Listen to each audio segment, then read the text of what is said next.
শশা কিন্তু অনেক ভালো, যাদের কনস্টিপেশন, যাদের পায়খানা ক্লিয়ার হয় না, শশা খেলে কি হবে, তার কিন্তু পটিটা ভালোভাবে ক্লিয়ার হবে, পায়খানা নরম হবে। কিন্তু আবার শশা খেতে হবে সেই চোখা সহ, মানে ওর ছিলকা আবার বের করে দিলে হবে না, ওর সহ খেতে হবে। কিন্তু কখন খেতে হবে বা ফল কখন খেতে হবে? আমরা যদি সকালে ফল খাই, তাকে সেটা কিন্তু সোনার মতো কাজ করবে, মানে হীরার মতো কাজ করবে। আর আমরা যদি ফল যদি আমরা দুপুর বেলা খাই, তাহলে হচ্ছে জিরার মতো কাজ করবে, মানে পেটের জন্য কাজ করবে।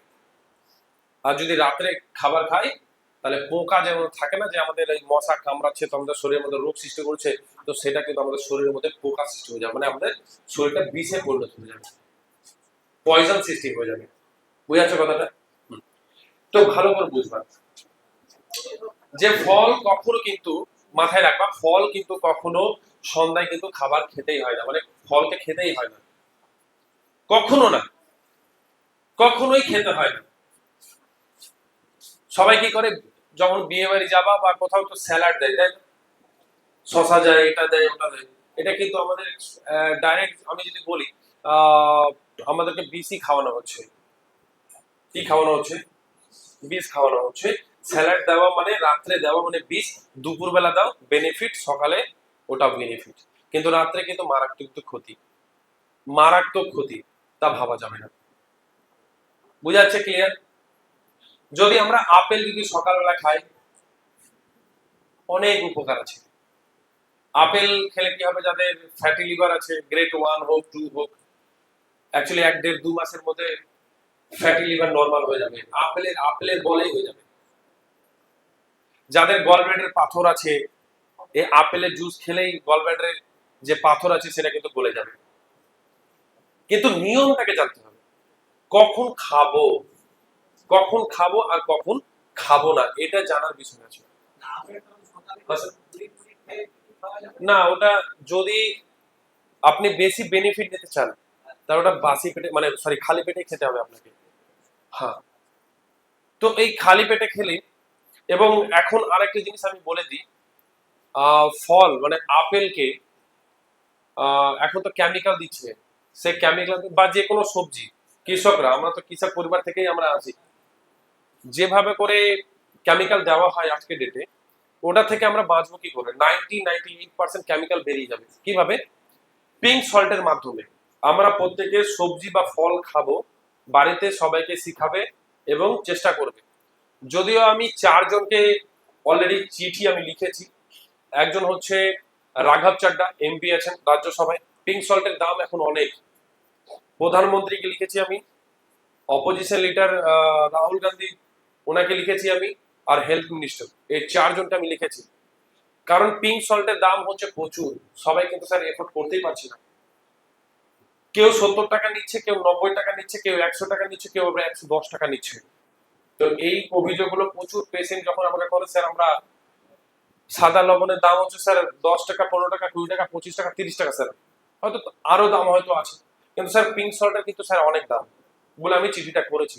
দেখা যাক আগামী দিন সে যদি পার্লামেন্টে যদি মুদ্রাটা যদি উঠে, তো কি করতে হবে, হয়তো 2-3 কিলো ফল আছে, 3-4 লিটার জল নিয়ে একটা বালতিতে 1 চামচ বা 1.5 চামচ পিঙ্ক সল্ট দিয়ে দিতে হবে, যেটাকে বাংলাতে বলে সেন্দুক লবণ, মানে মানে বাংলাতে কি বলে ওটাকে, সন্দক লবণ, আর হিন্দিতে বলে সেন্দা নামক। বোঝা গেল? আর ওটাকে বলে আবার পিঙ্ক সল্ট, হালকা হালকা দেখো বালির কালারে হয়। বোঝা গেছে কথাটা? ওই ফলটাকে 15 থেকে 20 মিনিট ডুবিয়ে রেখে দিতে হবে। বোঝা গেল? ফল হোক বা সবজি হোক, 15 থেকে 20 মিনিট উঠানোর পরে দেখবেন যে ওই জলের কালারই চেঞ্জ হয়ে গেছে, জলের কালারই চেঞ্জ হয়ে গেছে। তার মানে আগেকার আমাদের ঋষিমুনিরা কত বড় তাহলে মানে ব্রেন ছিল ওনাদের, ওরা ধারণা করেছেন যে আগামী দিন এটা হবে। আজ থেকে 100 বছর বা 500 বছর বা 1000 বছর পর কি হতে পারে পরিস্থিতি। তো এই পিঙ্ক সল্টের মাধ্যমে কিন্তু কেমিক্যালটা 98% কিন্তু বেরিয়ে যায়। আমি যখন প্রথম টেস্ট করি, বইয়ে লেখা আছে, দেখি উনি বাপরে, আমি দেখেই অবাক হয়ে গেলাম। তারপরে আমাদের কিন্তু পিঙ্ক সল্ট বাড়িতে আমাদের কিন্তু রান্না কাজে ব্যবহার হয়, আর এই ফল হোক বা সবজি হোক যেটাই আসুক, আমরা কিন্তু ডুবি। তাহলে আমরা অ্যাকচুয়ালি মার্কেটের মধ্যে সব রকম ভাবে ভেজাল আছে, এই ভেজাল থেকে কি করে আমরা একটু মানে 98% বা 90% একটু যেন আমরা ভালো খাবার খাই, সেই কথাটা বললাম, বোঝা গেছে কথাটা? তো বাবু মাথা মোটা রাখতে হবে, ফল কিন্তু সন্ধ্যা একদম খাবার না, মানে ফল খাবার টাইম হচ্ছে সকাল 8টা থেকে 9টা বা 7টা থেকে 9টা, ঠিক আছে? আর হচ্ছে দুপুর হচ্ছে 12টা থেকে 1টা, এর মধ্যে কিন্তু ফলটা খেতে হবে, তারপরে কিন্তু ফল একদম খাওয়া যাবে না। সূর্য ডোবার পর পর তো ফল খেলে আমাদের শরীরের মধ্যে কিন্তু বিষ রূপে কিন্তু মানে বিষ তৈরি হয়ে যায়, বোঝা গেল কথাটা? হুম। শশা তোমরা খেলে, শশা কি ওই চোকা ছাড়িয়ে খাও নাকি? কে কে খাও?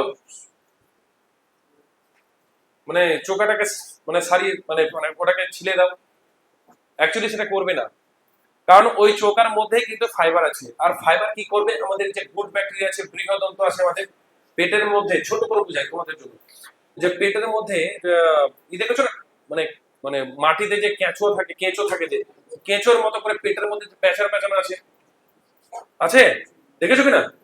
তো বৃহদন্ত ক্ষুদ্রান্ত, ওখানে কি আছে, গুড ব্যাকটেরিয়া আছে, কি আছে, গুড ব্যাকটেরিয়া আছে, আর গুড ব্যাকটেরিয়া কি চায়, ফাইবার চাই, ফাইবার যুক্ত খাবার চাই।